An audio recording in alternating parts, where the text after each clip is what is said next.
임금 지급은 물론이고 고지의무 위반에 해당함에도 불구하고 계약도 그대로 유지하는 걸로 최종 결정이 났습니다.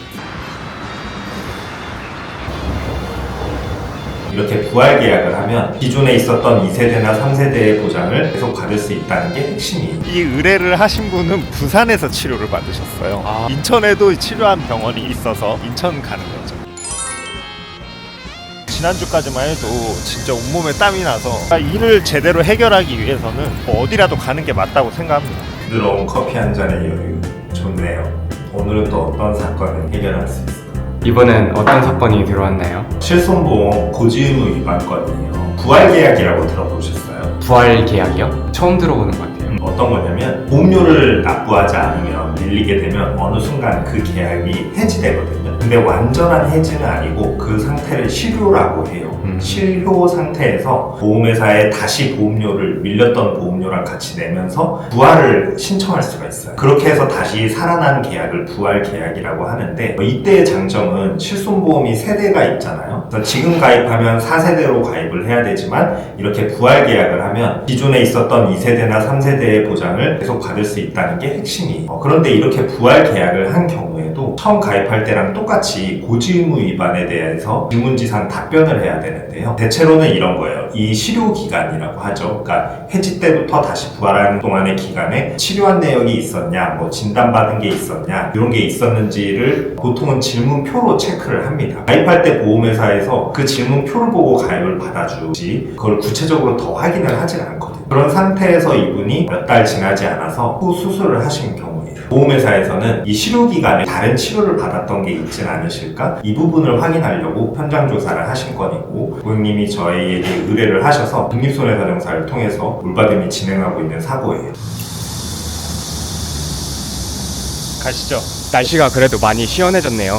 정말 선선해졌어요. 지난주까지만 해도 진짜 온몸에 땀이 나서 너무 힘들었어요. 오늘 방문할 병원은 어디 지역에 있는 곳인가요? 인천 작전동. 거기 엄청 먼 곳이잖아요. 더 놀라운 거는 이 의뢰를 하신 분은 부산에서 치료를 받으셨어요. 부산에서 치료를 받으셨고 인천에도 치료한 병원이 있어서 인천 가는 거죠. 굳이 작전역 병원으로 가시는 이유가 있을까요? 이게 고지의무 위반 건인데 이분이 사실 고지의무 위반에 해당되는 치료예요. 작전동에 있는 병원에서 그런 고지의무 위반 이력이 있는데 이게 고지의무 위반에 해당하려면 좀 중한 치료여야 되거든요. 그러니까 제 입장에서는 이게 최대한 좀 단순한 눈병같이 가벼운 치료였다라는 거를 좀 확인하고 싶어서 그래서 작전역까지 가는 겁니다. 여기가 지금 여의도잖아요. 네. 그렇게 먼 곳까지도 이렇게 출장 나가시고 그러시는 건가요? 일을 제대로 해결하기 위해서는 어디라도 가는 게 맞다고 생각합니다.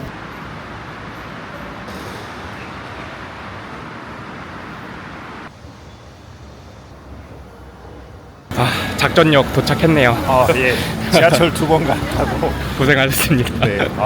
좋습니다. 이렇게 또 인천의 기운이 받으니까 좋아요. 일이 잘 풀릴 것 같습니다. 오늘은 이제 사람을 만나는 게 아닌 병원에 들려서 서류를 떼러 오는 거잖아요. 대체적으로 어떤 서류를 떼야 되나요? 이번 건 같은 경우에는 간단하게 어떤 치료를 받았는지만 확인하면 돼서 초진 기록지 그리고 외래 진료 기록부 이 정도만 있으면 충분합니다. 그거는 대신 떼줄 수 있는 건가요? 제3자가 대리인이 병원 서류를 뗄 수 있는데요. 그러려면 의료법에서 정한 양식에 대리인이 서류를 뗀다는 이 서명을 받아와야 돼요. 그 서류가 없으면은 제3자는 뗄 수가 없습니다.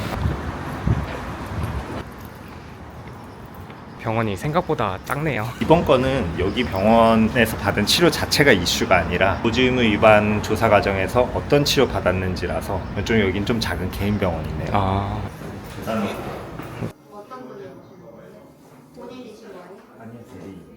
아까 저의 베테랑 같은 몸놀림 보셨죠? 이게 원래 서류를 발급하는 이 상황이 굉장히 병원에서도 좀 민감해요. 그래서 되게 어떻게 보면 좀 불친절하게 반응하시는 경우도 많고 예민하게 뭐 어떤 서류가 뭐 때문에 필요하냐 이렇게 많이 말씀하시거든요. 처음 조사하러 갔을 때가 저도 생각나요. 이렇게 말씀하시니까 솔직히 잘 모르는 입장에서는 처음 갔을 때는 내가 뭐 좀 잘못했나? 서류가 미비한가? 이런 걱정도 좀 많이 했는데 워낙 예민한 의료 정보니까 충분히 이해하고요. 필요한 서류들은 잘 확보를 했습니다. 이 서류의 내용은 지금 정말 별거 아닌 눈병 정도여서 크게 우려가 되지 않는데 사실 한 군데 병원이 더 있었어요. 서초에 직장 근처에서 다니셨던 병원이 있는데 거기 서류가 치료가 좀 걱정이 돼요. 왜냐면 미리 좀 이미 받아봤는데 한 5번 정도 치료가 있으셨고 약간 안면에 이제 피부 염증이라서 좀 이 부분이 좀 마음에 걸려요. 이제 이 2개의 병원 서류 가지고 빨리 보험회사랑 잘 얘기를 해봐야죠. 가시죠. 네. 오. 손사님, 정말 좋은 소식이 있다고 해서 이렇게 급하게 카메라를 켰어요. 저번에 고지의무 위반 때문에 저희가 인천까지 방문했었는데 결국 보험금 지급이 된 건가요? 맞아요. 보험금 지급은 물론이고 고지의무 위반에 해당함에도 불구하고 계약도 그대로 유지하는 걸로 최종 결정이 났습니다. 어떤 이유 때문에 그런 건가요? 고지의무 위반에 해당되면 보험회사가 계약을 해지할 권리가 생기는 건데요. 권리가 생긴다는 말은 할 수도 있고 하지 않을 수도 있다는 거죠. 다행히 이분 같은 경우에는 아주 큰 질환은 아니었고 얼굴 피부병 그리고 안과 질환 정도였기 때문에 다행히 피부과는 5년 그리고 안과 질환은 2년의 보장 제한이 걸리긴 했지만 다행히 계약은 이어지는 걸로 했습니다. 특히 중요한 게 이분의 경우에는 2세대 실손보험이었단 말이에요. 지금 가입하면 4세대로밖에 할 수 없기 때문에 보장 유지가 정말 절실한 상황이었는데 정말 다행이라고 할 수 있죠. 혹시 그럼 부담보가 걸리면 어떻게 되는 건가요? 물론 피부 5년이라고 하면 5년 동안 피부과에 의한 보상은 되지 않아요. 그러나 5년이 지나면 그때부터는 보상이 가능하기 때문에 이분같이 30대 초반의 젊은 분인 경우에는 나름 만족할 만한 결과라고 볼 수 있죠. 저희가 인천까지 방문한 보람이 있었네요. 그러게요. 정말 다행입니다. 네, 고생하셨습니다.